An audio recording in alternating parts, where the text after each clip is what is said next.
छत्तीसगढ़ी गाने देखने के लिए हमारे YouTube चैनल को सब्सक्राइब करें और नए अपडेट्स जानने के लिए बेल आइकन के बटन को क्लिक करें।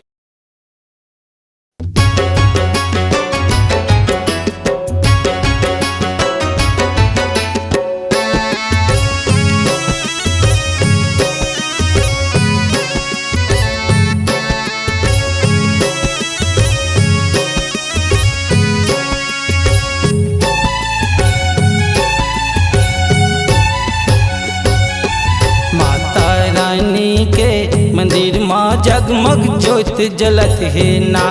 दुर्गा दाई के मंदिर माँ जगमग ज्योत जलत है ना। ओ माता रानी के मंदिर माँ जगमग ज्योत जलत है ना।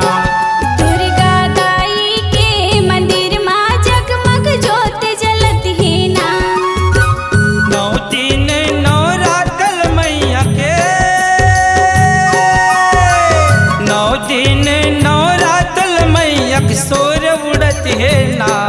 माता रानी के जय हो माता रानी के मंदिर माँ जगमग ज्योत जलत है ना। दुर्गा दाई के मंदिर माँ जगमग ज्योत जलत है ना।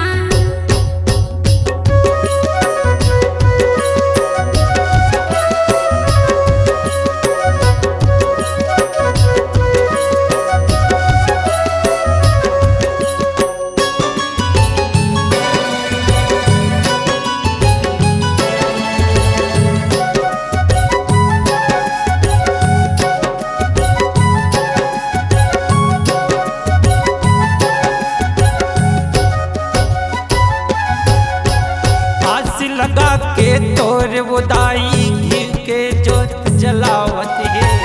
मन के मनौती मांगियो मैया श्रद्धा के फूल चढ़ावत है। आस लगा के तोर उदाई घी के जोत जलावत है। मन के मनौती मांगियो मैया श्रद्धा के फूल चढ़ावत है। दुखियारी के दुखला हर ले दुखियारी के दुखला हर ले मन में समा जाना। माता रानी के जय हो माता रानी के मंदिर माँ जगमग ज्योत जलत है ना।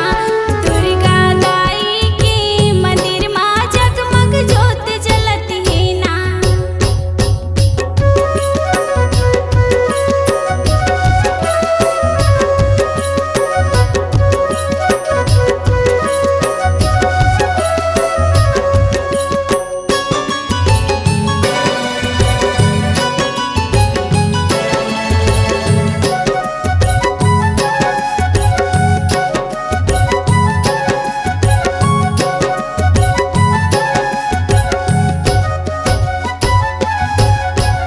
तोर दर्शन बर दुर्गा उदाई उमड़े जग संसार। मन मंदिर माँ दर्शन दे दे आयन तोर दुआर। तोर दर्शन बर दुर्गा उदाई उमड़े जग संसार। मन मंदिर माँ दर्शन दे दे आयन तोर दुआर। जेठी बदल के बिंदिल सुन ले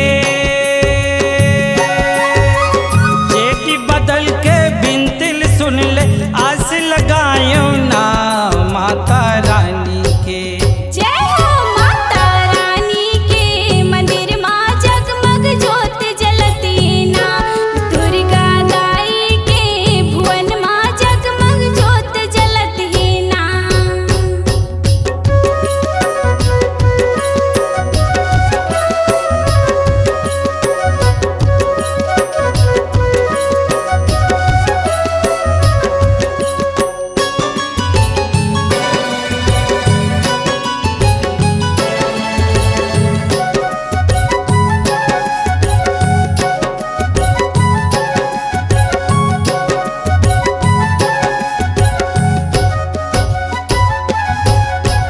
पाँच भगत मिल तोरे उदाई पंडा सेवा बजाए।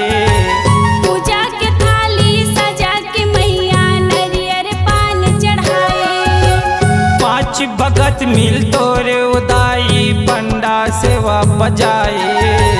पूजा के थाली सजा के मैया नरियर पान चढ़ाए। दूब के रसला पी के वदाई, दूब के रसला पी के वदाई, तोरे जसला गाए माता रानी के। जय हो माता रानी के मंदिर माँ जगमग ज्योत जलती ना। दुर्गा दाई के मंदिर माँ जगमग ज्योत जलती ना। ओ माता रानी के मंदिर माँ जगमग ज्योत जलत है ना। ओ दुर्गा दाई के मंदिर माँ जगमग ज्योत जलत है ना। नौ दिन नवरातल मैया के, नौ दिन नवरातल मैया के सोर उड़त है ना माता रानी के। जय हो माता रानी के मंदिर माँ जगमग ज्योत जलती ना। दुर्गा दाई के भुवन माँ जगमग ज्योत जलती ना। माता रानी के मंदिर माँ जगमग ज्योत जलत है ना। ओ दुर्गा दाई के मंदिर माँ जगमग ज्योत जलत है ना। माता रानी के मंदिर माँ जगमग ज्योत जलती ना। दुर्गा दाई के मंदिर माँ जगमग ज्योत जलती ना। आपकी आवाज ही आपकी पहचान है। यदि आप अपनी आवाज को एक नया आयाम देना चाहते हैं तो चले आइए मल्टी ट्रैक डिजिटल रिकॉर्डिंग के लिए AVM audio video studio Khamtarai Raipur. Mobile number 9301523929 और 7869646201। यदि आप नए एवं पुराने गीत सुनना चाहते हैं तो avmgana.com में जाकर गाना फ्री डाउनलोड करें और YouTube चैनल में AVM गाना और KK कैसेट्स को सब्सक्राइब करें।